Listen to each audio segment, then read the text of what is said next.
उससे पहले हिंदुस्तान के अंतिम हिंदू चक्रवर्ती सम्राट पृथ्वीराज चौहान आज बलिया जिला के सिकंदरपुर डाक बंगले में हो रहे चौहान समाज महासंघ की प्रथम बैठक में उपस्थित बलिया जिला के पूर्व विधायक, हम सबों के अभिभावक, हम सबों के गार्जियन, हम सबों के मार्गदर्शक आदरणीय श्री शंकर चौहान जी, इस कार्यक्रम में उपस्थित संगठन के महासचिव आदरणीय भरत चौहान जी, इस कार्यक्रम में उपस्थित संगठन के कोषाध्यक्ष आदरणीय वीर प्रताप चौहान जी, और इस कार्यक्रम में उपस्थित हमारे बड़े भाई अमरेश चौहान जी, उत्तम चौहान जी, डॉक्टर प्रमल जी, रामाशंकर चौहान जी, लाल बहादुर जी, देवेंद्र जी, रामाशंकर जी, सुभाष भैया जी, चंद्रशेखर प्रधान जी, डॉक्टर देवान जी, डॉक्टर बीके चौहान जी, तमाम साथियों को मैं जानता पहचानता हूँ। एडीओ साहब हमारे राम प्रतीक चौहान जी, हरिचंद चौहान जी, डॉक्टर जयप्रकाश चौहान जी, अमरजीत चौहान जी, विनोद चौहान जी, संजीव चौहान जी, और हमारे नवनियुक्त साथी सत्येंद्र चौहान मलिकार जी, सभी साथियों का मैं अपनी तरफ से यथायुक्त सादर चरण स्पर्श नमस्कार, नमस्ते। जय पृथ्वीराज चौहान, जय पृथ्वीराज चौहान। सम्मानित साथियों, हम सभी साथी आज चौहान समाज की एक सामाजिक बैठक का निर्माण पिछले 13 तारीख को आप सभी साथियों के सहयोग से किया गया। उस 13 तारीख को आप सभी साथी बलिया जनपद पहुंचकर इस सामाजिक संगठन का निर्माण किया। उसका अध्यक्ष मुझ जैसे एक साधारण समाज सेवी को, मुझ जैसे एक साधारण व्यक्ति को, मुझ जैसे एक कमजोर प्रकाटी के व्यक्ति को उसका अध्यक्ष बनाया। इसके लिए मैं आप सभी साथियों को पुनः अपने तरफ से हार्दिक आभार व्यक्त करते हैं, हार्दिक अभिनंदन वंदन नमन करते हैं, और आप सभी साथियों से मैं धन्यवाद भी देना चाहता हूं कि जो साथी बलिया पहुंचकर इस संगठन के निर्माण में अपना सहयोग दिए, और जो साथी किसी कारणवश वहां नहीं पहुंच पाए लेकिन अपनी जगह हम सभी साथियों को रखकर इस समाज संगठन बनाने का प्रयास किया और प्रयास बनाने का हम लोगों को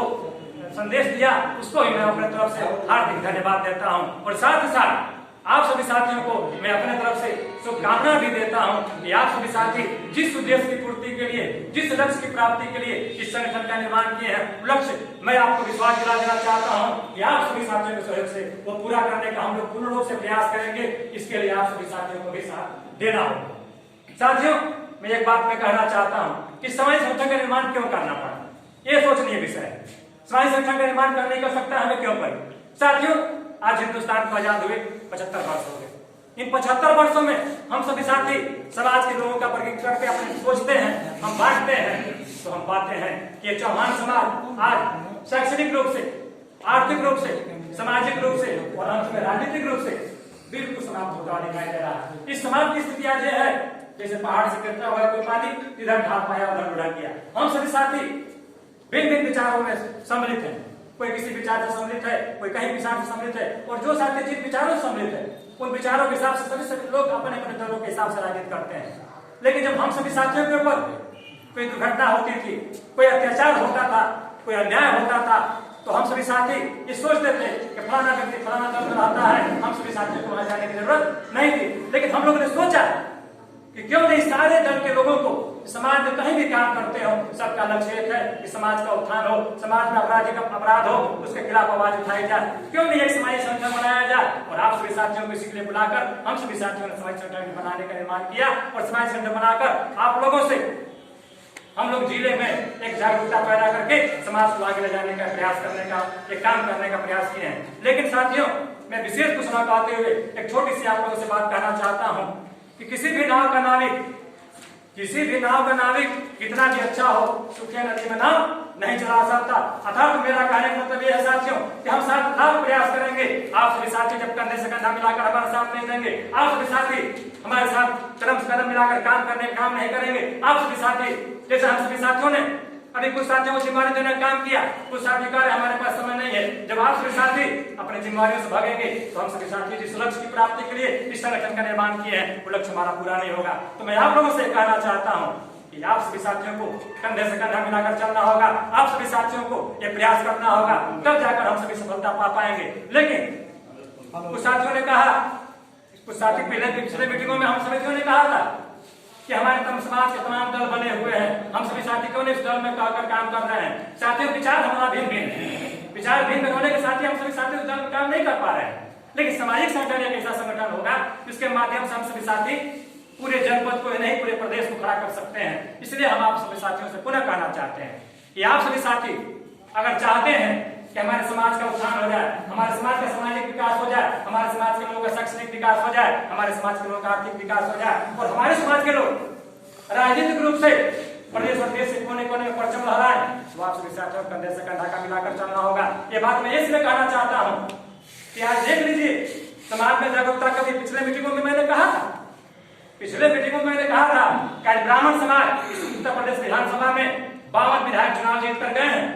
52 विधायक चुनाव जीत कर गए हैं, वहीं 49 विधायक राजपूत समाज के जीत कर गए हैं, वहीं पूर्वी समाज के लोग 51 जीत कर गए हैं, वहीं कुशवाहा कोयली समाज के लोग 14 जीत के गए हैं। क्या इन सारे दोनों के लोग एक पार्टी से चुनाव जीते हैं? नहीं, इनके पास जागरूकता है, ये जागरूक है, चाहते हैं कि हमारा समाज खड़ा हो और समाज खड़ा होकर अपने अपने विधानसभा विधायक जिताकर विधानसभा में अपनी आवाज उठाना चाहते हैं। तो मैं आप लोगों से कहना चाहता हूँ कि हमारे समाज के लोग अगर जागरूक रहे होते तो मैं बार बार ये बात कहता हूँ कि अपने भाई महेंद्र चौहान जी को हम सभी साथी जिता दिए होते, लेकिन ये बहुत दुख के साथ ये कहना पड़ता है कि हम लोग अपने भाई को जिता नहीं पाए। अगर जीत गए होते तो पूरे प्रदेश में हमारे 2 विधायक हैं, आज तीसरे की संख्या बढ़ गई होती तो हम लोग गर्व के साथ कह लेते कि हमारा तीसरा विधायक पैदा हो गया। लेकिन मैं आप लोगों से पुनः ये कहना चाहता हूँ कि अगर आप चाहते हैं कि हम सभी साथियों का सामाजिक विकास हो, राजनीतिक विकास हो, तो आप सभी साथी बिना भेदभाव के आप लोग अपने आप को ओम प्रकाश चौहान मानकर काम करना शुरू कर दीजिए। और मैं चाहूंगा कि आप लोग, और आशा भी करूंगा कि आप लोग इस विचार को हर जगह पहुंचाने का काम करेंगे और जिस दिन आप लोग ये मन बना लेंगे उस दिन हमारा समाज खड़ा हो जाएगा। और विधायक जी ने कहा, मैं इनके हर आदेशों को पुनः मानते हुए और मानता हूँ, इनके आगे हमें कुछ कहा पाना बड़ा मुश्किल है, लेकिन मैं पुनः आपको कहना चाहता हूँ कि विधायक जी के सहयोग से, विधायक जी के आशीर्वाद से हम सभी साथी इस बलिया जनपद में पुनः एक चिंगारी ऐसी फैलाएंगे कि पूरे प्रदेश और पूरे देश में पुनः आवाज उठेगी कि चौहान समाज चौहान समाज लखनऊ और दिल्ली की राजनीति पर भी सफर करेगा। लेकिन इसके लिए आप सभी साथी पुनः मैं आग्रह करना चाहूंगा, आपसे निवेदन करना चाहूंगा, आपसे गुजारिश करना चाहूंगा कि आप सभी साथी मुझे साथ देने का काम करेंगे, इस संगठन को मजबूती से चलाने का काम करेंगे। और मैं आप लोगों को विश्वास दिलाना चाहता हूँ कि मेरे तरफ से इस संगठन के ऊपर और कहीं से दाग लगेगा तो मैं आपको विश्वास दिलाना चाहता हूँ, कहीं से मैं दाग नहीं लगने दूंगा। इसलिए कि मेरी हार्दिक इच्छा है कि समाज कहीं न कहीं लखनऊ और दिल्ली को राज करे, ये समाज के लोग कहीं न कहीं चौकी चौराहे पर दिखाई दें कि हमारा भी समाज एक दूसरे से कम नहीं है। ये मेरी हार्दिक इच्छा है। इसलिए मैं विशेष कुछ कहते हुए अपनी बात समाप्त करता हूँ। जय हिंद, जय भारत, जय पृथ्वी।